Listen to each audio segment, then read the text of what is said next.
에스겔 1장 말씀을 시작합니다. 에스겔은 바벨론 2차 공격 때 포로로 된 사람 가운데 한 사람입니다. 본문에 나와 있는 것처럼 예루살렘이 아니라 30째 해 넷째 달 초닷새 이렇게 기록되어 있습니다. 내가 그발강가 사로잡힌 자 중에 있을 때에 라고 했습니다. 포로로 잡혀갔을 때입니다. 포로로 잡혀갔을 때에 하늘이 열렸습니다. 그때는 여호야긴 왕도 사로잡힌 지 5년이 되었던 그달 초닷새다라고 하였습니다. 왕으로부터 지금 에스겔은 부시의 아들 제사장이다라고 썼습니다. 그러니까 제사장들도 이제 포로로 끌려갔죠. 그러나 제사장으로서의 역할을 할 수 없는 상황입니다. 성전이 없기 때문에 제사를 드릴 수 없는 상황이죠. 제사장으로서의 역할을 할 수 없는 상황이죠. 제사를 드리고 싶어도 제사를 드릴 수 없는 상황입니다. 그런데 그때 하나님이 하늘을 열고 그에게 하나님의 모습을 보여주셨습니다. 물론 이제 하나님의 모습이 전체적으로 다 보여주신 건가, 아니면 하나님의 모습이라고 했을 때 이 말의 뜻이 하나님의 이상, 환상, 앞으로 이제 에스겔의 환상에 대한 이야기를 하게 될 것이기 때문에 환상을 보여주셨다라고 하는 것이 좋을 것 같습니다. 하늘이 열려서 하나님의 환상, 하나님의 이상을 보여주셨습니다. 그러니까 문이 열리면서 즉시로 보게 됐다라고 하는 겁니다. 여기가 어디라고요? 그발강가입니다. 그러니까 대적에게 끌려간 곳입니다. 원수에게 끌려간 그곳에서 하나님이 임재하셨다라고 하는 겁니다. 그러면 제사장이었던 에스겔에 있어서는 가장 수치스럽고 치욕스러운, 부끄러운 여기는 아니야 라고 하는 그 장소에 하나님이 임재하셨다라고 하는 말입니다. 제사를 드릴 수 있는 상황은 아니었습니다. 그러니까 에스겔에게서는 상당히 절망적인 시점이죠. 왕도 사로잡힌 지 5년 됐던 시점이기 때문에 껌껌한 상황입니다. 영적으로는 앞이 보이지 않았던 상황입니다. 그런데 하늘이 열렸고 하나님이 이상 가운데 그를 제사장 에스겔에게 보이셨다라고 말씀하고 있습니다. 그래서 2절에 남아있는 말씀처럼 에스겔에게 특별히 임하고 여호와의 권능이 내 위에 있으니라라고 했습니다. 이제 여기서 말하는 여호와의 권능, 그 권능은 이제 손을 의미하기도 합니다. 그러니까 하나님의 손이 에스겔 위에 있었다. 그건 뭐냐면 보였든지 느꼈든지 둘 중에 하나겠죠. 아니면 동시에 다였든지. 그러니까 하나님의 손이 나와 함께하는 것을 알게 되었다라고 하는 고백입니다. 그러니까 갑자기 임하였다라기보다는 하나님이 그들 가운데 함께하신다라고 하는 것을, 그러니까 이스라엘 백성들 속에 함께하신다는 것을 이제 에스겔이 깨닫게 되었다라고 하는 거죠. 그러니까 절망적인 상황이지만 그럼에도 불구하고 여호와 하나님이 우리와 함께 하시는구나라고 하는 것을 이제 알게 되었다라고 하는 것입니다. 그런 뜻입니다. 보니까 북쪽에서부터 폭풍과 큰 구름이 와서 불이 번쩍번쩍하여서 빛이 그 사방에 비치며 그 불 가운데 단체 같은 것이 나타나 보였다라고 하였습니다. 어제 아마 바깥에 계셨으면 천둥, 번개 소리와 빛을 보셨을 겁니다. 계속 번개치고 그리고 번개친 다음에 천둥 소리 나고 하는 걸 어제 많이 보셨을 텐데 듣거나 보셨거나 하실 겁니다. 마치 그렇게 생각하시면 될 것 같습니다. 북쪽으로부터 이렇게 큰 구름이 와가지고 천둥 번개, 천둥이 번개가 번쩍번쩍거리고 사방에 빛이 비치고 마치 플래시 사진에 플래시 터트리는 것처럼 그렇게 보여졌는데 그때 불 가운데 단새 같은 것이 나타나 보였다라고 했습니다. 그 속에 네 생물의 형상이 보였습니다. 그 형상은 사람의 형상이었습니다. 각각 네 얼굴과 네 날개가 있고 다리가 고닫고 발바닥은 송아지 발바닥 같아가지고 맨질맨질했겠죠. 맨질맨질하다 끝에 광면 구리와 같았다라고 했습니다. 번쩍번쩍거리는 그런 빛을 보았다라고 말씀하고 있습니다. 그리고 날개 밑에는 사람의 손이 있었다라고 했습니다. 네 생물의 얼굴과 날개가 다 똑같았는데 그 날개는 서로 연하였습니다.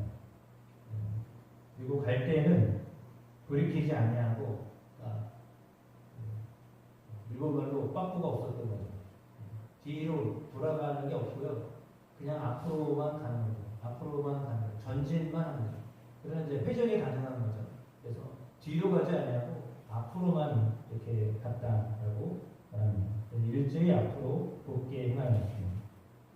그 얼굴들의 모양은 아픈 사람의 얼굴이다 라고 했습니다. 그 다음에 오른쪽은 사자의 얼굴이었습니다. 왼쪽은 소의 얼굴이었습니다. 뒤는 독수리의 얼굴이었습니다. 그러니까 사면이 얼굴이 보였는데 그 얼굴이 사람의 얼굴, 사자의 얼굴, 소의 얼굴, 독수리의 얼굴이었다. 그래서 사면에서 다 그것을 보았다라고 이야기하고 있습니다. 이제 이 네 생물에 대한 것을 생각하면 그들이 살고 있는 지면 내지 지상 그곳에서 같이 모든 것들을 다스릴 수 있는 생물들로 표현되어졌다고 보실 수 있겠습니다. 그래서 소로, 독수리로, 사자로, 사람으로 표현을 썼습니다. 얼굴은 그러하였고 날개는 폈습니다. 날개는 폈는데 두 개씩 서로 연하였습니다. 둘은 몸을 가렸습니다. 그리고 두 개로 움직입니다. 영이 어느 쪽으로 가면 그 생물도 그대로 갔는데 다시 반복하지만 돌이키지 않았다. 뒤로 돌아가지 않았고 앞으로만 갔다라고 이렇게 말하고 있습니다. 그리고 일제히 앞으로 곧게 갔다라고 말하고요. 또 이 생물들의 모양은 타는 숯불과 횃불 모양과 같았다라고 했습니다. 그러니까 빛이 났다라고 하는 의미로 보기했습니다. 그 불은 광채가 있고 그 가운데 번개가 났다 그랬죠. 그래서 빛나다, 번쩍번쩍. 여러분이 조금 이해하기 쉽게 생각하시면 비행기가 날아갈 때 비행기의 그 꼬리 부분이나 이쪽에 이 빛이 번쩍번쩍 납니다. 그래서 내가 여기 있다라고 하는 것을 이제 상대방에게 인식할 수 있도록 하기 위해서 인식하기 위해서 내가 여기 존재한다라고 하는 걸 알리기 위해서 빛을 번쩍번쩍하는 거라고 생각하시면 되겠습니다. 등대 어두울 때 등대가 회전을 하면서 이곳이 부두다 아니면 이곳이 항구다 아니면 이곳으로 오십시오라고 하는 그런 의미로 펼쳐지는 것처럼 그런 모습으로 오늘 네 생물이 보였다라고 말하고 있는데 그 생물들은 14절에 보니까 번개 모양같이 광야하였다라고 했습니다. 그러니까 순식간에 이동이 가능합니다. 원하는 대로 영이 이끌어가는 대로 어디든지 존재할 수 있는 그런 생물들이 보였다. 이렇게 이야기하는데 이것은 뭐 생물 보았다라고 하기도 하겠지만 그래서 하나님의 영광을 나타내는 것이죠. 그래서 하나님의 영광이 임하였는데 그 영광이 지금 어디에서 보였다는 거예요?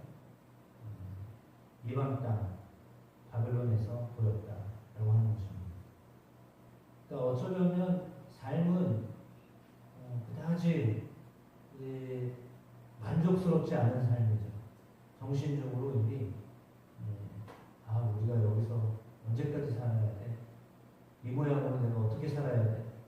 내가 정말 이렇게 계속 살아야 되는 거 맞아? 이게 하나님 뜻이야? 라고 하는 그런 생각으로 충만했던 그곳입니다. 여기가 하나님이 살라고 하신 곳 맞는 거야? 여기서 우리가 이렇게라도 살아야 되는 거야?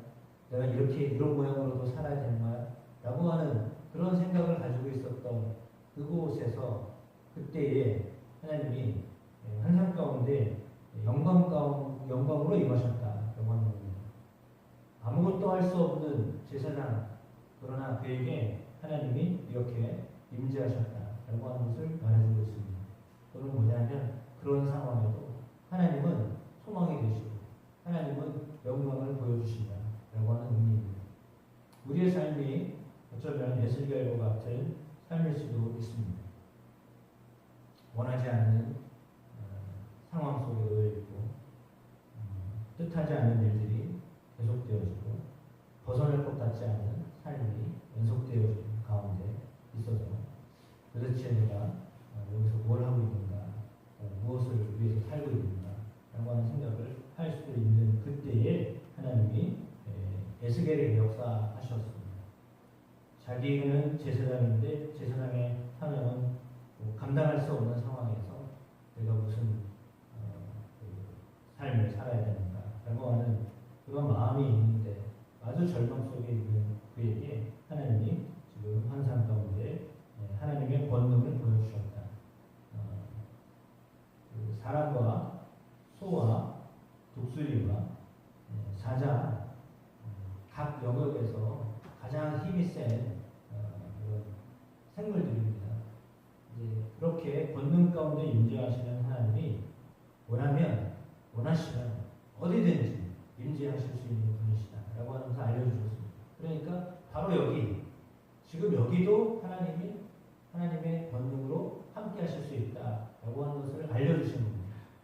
가장 절망스러운 이곳에서 이때 하나님 역사하실 수 있다라고 하는 것을 우리에게 알려주고 있는 거죠. 제사장 에스겔이 제사장의 역할을 감당하지 못하지만 이제 하나님의 환상을 보여주심으로 다시 말하면 하나님의 말씀을 보고 듣게 하심으로 하나님의 말씀을 전하는 사람으로 하나님이 그를 사용하겠다라고 말씀하십니다.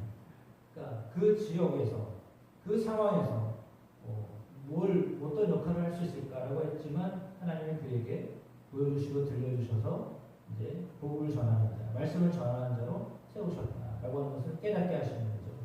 여기서도 너희 할 일이 있는데 내가 너에게 보여주는 이 환상을 이제 앞으로 사람들에게 알려야 된다라고 하는 것입니다. 그것을 하나님이 이곳에도 함께 하신다라고 하는 것을 알려주라는 거죠. 지금 여기서도 함께 하신다라고 하는 걸 알려주라는 겁니다. 그 사명 하나님 에스겔에게 주셨다면 오늘 우리에게도 주셨습니다. 먼저 우리가 하나님의 권능이 우리와 함께 하신다라고 하는 것을 깨닫고 그 하나님의 권능을 보여주고 들려주는 일에 쓰임받는